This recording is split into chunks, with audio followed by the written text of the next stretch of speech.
Arestado ang isang 59 anyos na laborer matapos itong mapagtripan ng isang minor de edad sa Barangay Carolina, Naga City alas 4:40 ng hapon kahapon. Kinilala ang biktima bilang si alias Jasper, 16 anyos, estudyante at residente ng nasabing barangay. Ang suspect naman ay kinilalang si alias Benjamin, residente rin ng Barangay Carolina, na umano'y lango sa alak nang mangyari ang insidente. Ayon sa ulat, habang naglalakad ang biktima at ang kanyang mga kaibigan, ay nadaanan nila ang sospek na nagsusuka sa gilid ng kalsada. Hindi naman umano ito pinansin ng grupo, ngunit kalaunan ay nakita nilang sinusundan na sila ng sospek at bigla umano nitong hinila ang biktima at inilabas ang kanyang balisong na akmang sasaksakin ang biktima.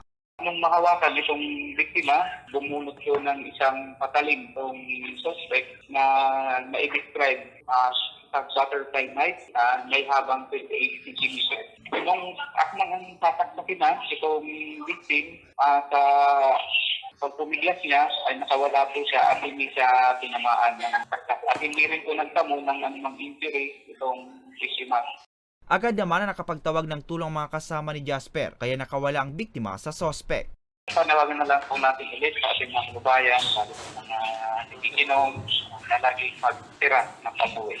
At yung pagdadala po ng mga patalim, ito po ay pinagbabawal, ito po ay kriminal, may tulong po ito under batas ng bansa at pinag-alis. Paalala po sa lahat na iwasan po natin ang nagdala ng mga patalim.